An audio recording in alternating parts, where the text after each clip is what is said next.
SUGA of BTS sent ARMY into a frenzy during an unannounced live last night with a simple, offhand joke that melted hearts and sparked mass hysteria online. The moment may have seemed small, but its ripple effects are undeniable, raising questions, spurring analysis, and reminding the world just how powerful subtle charm can be in the hands of a master.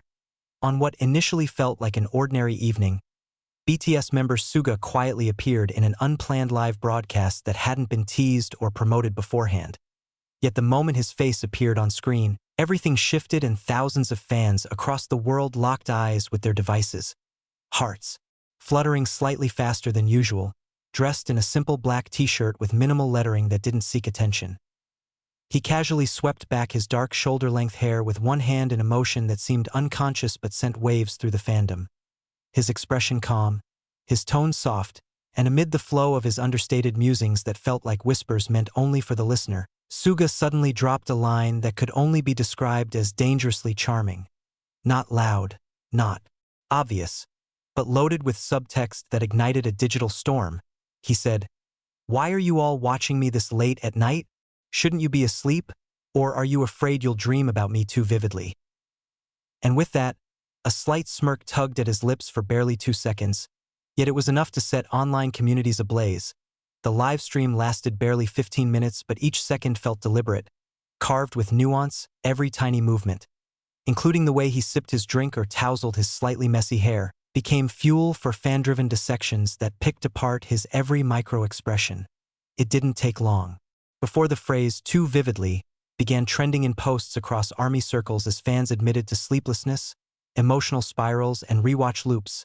Some edited the clip into endless GIFs. Others overlaid it with captions reflecting their own interpretations. A few even linked the color tones of the room he streamed from, a dreamy, muted palette, to possible visual clues for his next solo project, triggering speculation that none of this was random, and that perhaps every detail was part of a carefully crafted comeback narrative. Cultural commentators chimed in with observations about SUGA's signature, deadpan humor that slips under the radar but leaves lasting impact, calling it a brilliant execution of what's known as an intimacy tactic, a deliberate way to maintain emotional closeness with an audience without overt gestures.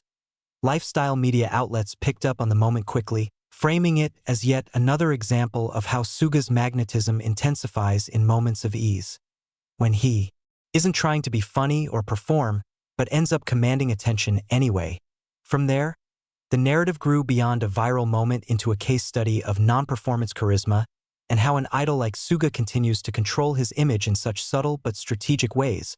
By the next morning, discussions had sprawled across platforms like TikTok and X, formerly Twitter, with fans posting captions like, "I wasn't ready for this energy," and "I've replayed this 87 times and I'm still blushing." While some netizens speculated whether this live was part of a broader fan engagement plan or a spontaneous stroke of genius, but regardless of origin, one fact stood clear. The brief stream had dominated digital conversations for over 12 hours, cementing SUGA's ability to fuse humor, charm, and mystique into a single line, a single gesture, or a single smile that hits deeper than many full-length performances. And from that casual joke, that hair flip, that ambiguous smirk, he managed once again to make thousands of ARMYs feel personally acknowledged, stirring a wave of emotional connection that proved yet again that the most unassuming moments often carry the most significant weight, setting the stage for the broader implications and analyses that would unfold in Part 2 of this narrative, where deeper public reactions and long-term effects on SUGA's brand and communication strategy would begin to take center stage, possibly even foreshadowing a shift toward a more intimate, subtly provocative presence that redefines his relationship with fans and the media alike. And as the sun rose the next day, the digital aftershocks of SUGA's late-night appearance continued to ripple across timelines, fan forums, and entertainment news outlets with a momentum that showed no sign of slowing down. Because what began as a brief casual livestream had by now transformed into a multidimensional cultural moment, prompting not only endless replays and emotional reactions from fans but also layered commentary from media analysts, content creators, and even marketing strategists who saw in that 15-minute window a powerful display of how micro-interactions can shape macro impact. Headlines began surfacing across major K-pop news platforms with variations of SUGA's Midnight Charm Offensive, and the line that launched 1,000 tweets, while certain fan accounts took a more poetic route, calling the moment the digital equivalent of eye contact. But the reactions weren't all about emotional dizziness. Some took the opportunity to dissect what this brief window revealed about SUGA's evolving presence within BTS's current chapter, particularly as the group navigates its military era and intermittent solo activities. Several longtime observers noted that SUGA's recent appearances have leaned increasingly into quiet confidence and dry wit, a shift from the more guarded or neutral persona he often maintained during the earlier years of BTS's rise. And this, live, unannounced, unfiltered, effortlessly intimate, seemed to reinforce that shift. Even the shirt he wore, which fans quickly realized bore the phrase August Detour D-Day in reverse due to the camera's mirroring, sparked conversation about whether the stream was a low-key signal of something brewing beneath the surface. Some wondered if it marked the start of a new promotional arc or an unreleased concept still in gestation. Meanwhile, professional brand analysts pointed out how SUGA's ability to trigger such an avalanche of engagement without gimmicks or high production speaks volumes about his instinctive understanding of personal branding in the social media age, and that the most magnetic figures are those who can blur the line between performer and person, persona and presence, without ever losing control of the narrative.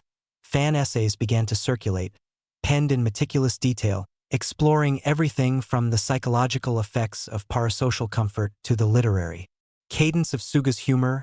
One writer described it as the kind of joke that lands like a whisper in your spine, subtle but impossible to forget.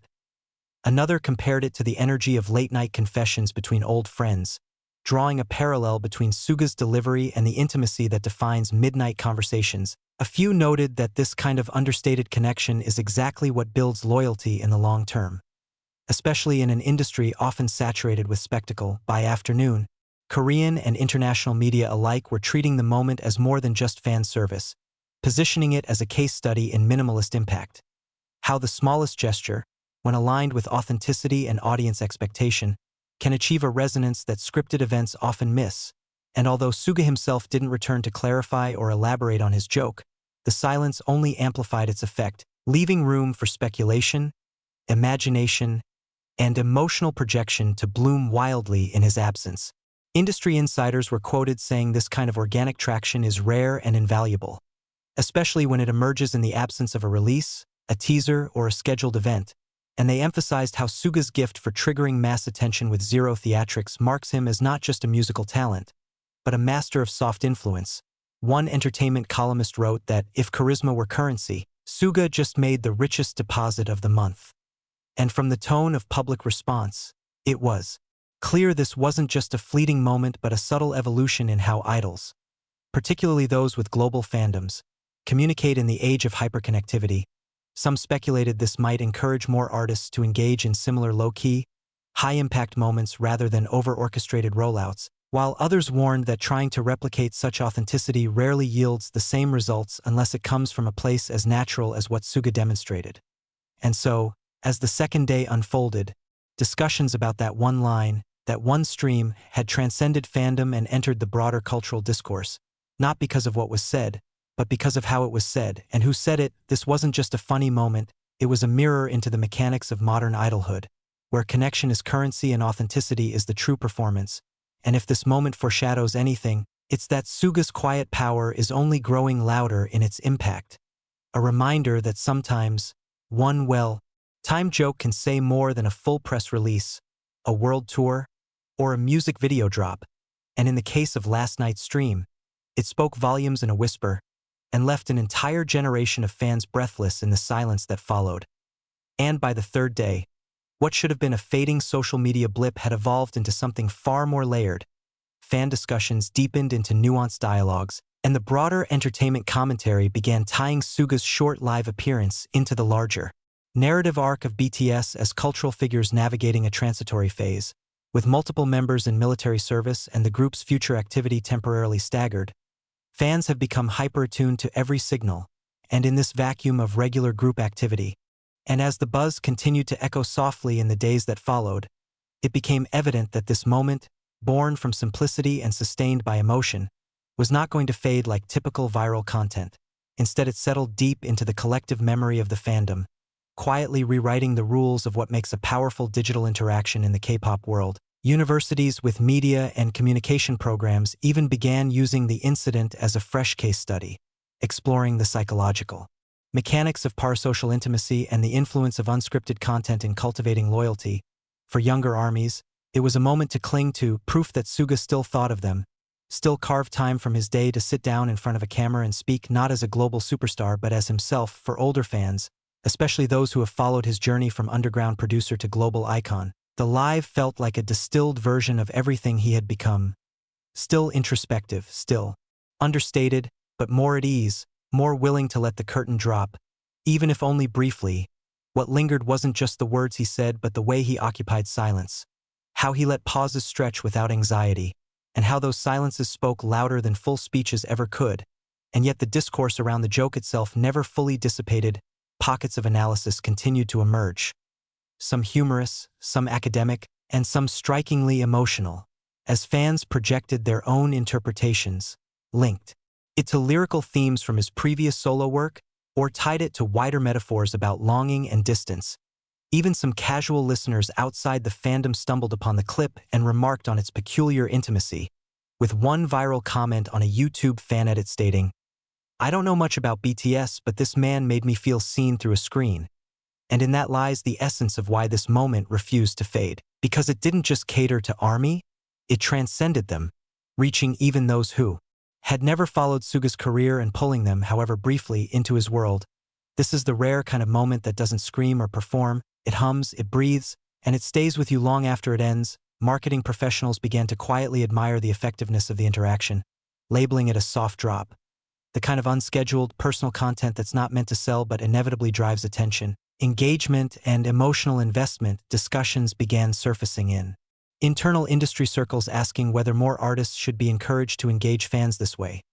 Not through meticulously planned releases but through authentic digital presence that builds trust over time. Of course, not everyone agreed, because what works for SUGA doesn't necessarily work for all. His ability to remain captivating without trying is a trait refined over years, and it's a dance he's mastered, being present yet distant, vulnerable yet controlled, personal yet never overexposed.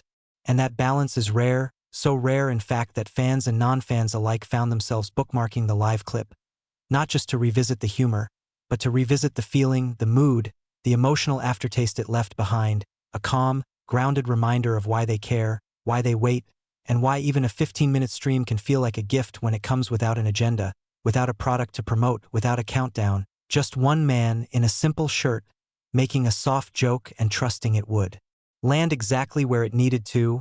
And now, weeks later, that trust has proven well placed. The joke has woven itself into the tapestry of ARMY memory, not as a loud banner but as a hidden thread that fans will recall during quiet moments, especially during times of uncertainty, especially when group activity is sparse and individual live streams become lifelines. This one moment, insignificant to some, has become a cornerstone for others, a mental bookmark they'll flip back to during future eras. And whether or not it ties into a larger promotional cycle or whether it remains forever spontaneous, the truth is it already accomplished what most content can't. It left people feeling something real, and that, above all, is why it continues to matter, not because of the scale, the staging, or the strategy, but because it was human, because it reminded people that connection doesn't always need a spotlight or a script. Sometimes all it takes is one voice, at the right moment, whispering a joke that makes the whole world feel a little less alone. And by the fourth week, long after the clip had made its rounds through every corner of social media, its resonance hadn't diminished but instead transformed, settling not as trending content but as a reference point, a cultural shorthand among fans who now used it in daily conversations, meme reactions, and even quiet moments of self-reflection. It became one of those intangible fragments of fandom history that transcends the instant it occurred, something that didn't just happen but continued to happen, in the way people quoted it to themselves when trying to sleep, or shared it with friends going through something heavy, not for its humor but for its softness, its quiet companionship. There was something unspoken in the way SUGA's voice carried through that screen, as if wrapping a room in warmth without demanding attention, and fans began to articulate that it wasn't the joke alone that captivated them but the entire atmosphere it conjured. One fan blog eloquently described it as emotional aromatherapy, noting how the ambience of his live, The low lighting, the relaxed cadence, the effortless transitions between silence and speech created a therapeutic rhythm for viewers who were perhaps scrolling aimlessly and then unexpectedly found themselves feeling soothed, comforted, even grounded. Not many moments in K-pop manage to occupy that emotional space, especially when most content is fast-paced, hyper, edited, and loaded with visual or auditory stimuli, and yet SUGA's Live managed to do what few others attempt. It slowed things down, and in doing so, it made people listen more closely, feel more deeply, and notice the things they usually scroll past. And this wasn't lost on the wider creative community either, as several visual artists began producing minimalist illustrations based on the moment. Silhouettes of SUGA holding a cup, subtle renderings of his smirk, abstract depictions of the phrase "Dream 2" vividly illustrated in soft hues of blue and gray. Even a few indie musicians cited the clip in interviews, noting how it reminded them of the power of restraint in performance, of letting vulnerability be the message, and letting space carry the meaning. It's rare that a digital event without agenda or follow-up can linger so long in both collective memory and artistic response, and yet here was SUGA, once again proving that not only does he understand timing as a musician, but also as a communicator, as someone who knows the emotional rhythms of his audience even when he's not releasing music. And this sense of timing extended to how the Live quietly exited the spotlight too. Without any dramatic fade, without a sequel or part 2, it simply remained, a soft echo in the background of the fandom's emotional life, and perhaps that's what made it powerful. Not its peak moment, but its afterlife, the way it stayed not as an event but as a feeling, and feelings, unlike trends, don't expire. This also marked a subtle but important shift in the way idols relate to their audience in 2025, where content saturation often leads to emotional detachment, and where fans are more discerning than ever about what feels manufactured versus what feels sincere. In that landscape, SUGA's Live cut through like a warm breeze, reminding even the most jaded viewers that simplicity, when executed with sincerity, can still feel revolutionary. It's also notable how the moment's impact was never pushed by official channels. There were no highlight clips, no repurposed cuts, no algorithm-optimized shorts from the company. It was purely fan-driven, entirely organic, and that too added to its charm, to its credibility, to its sense of being a gift rather than a product. And that distinction matters deeply to an audience that has grown up with BTS not just as entertainers but as emotional companions, as constants in a world that often feels disjointed and rushed. So when one of them pauses, even for 15 minutes, to smile, to joke, to simply exist in front of a camera with no clear purpose except to be there, it resonates as something more than fan service. It becomes a kind of mutual presence, a reminder that even through screens and schedules and silences, the bond remains intact, and that, perhaps, is what the legacy of this Live will be. Not just a funny line that made ARMY giggle or a viral clip that made its rounds, but a small, luminous proof that connection doesn't always need a climax to matter. Sometimes it just needs to happen, be felt, and be remembered exactly the way it was.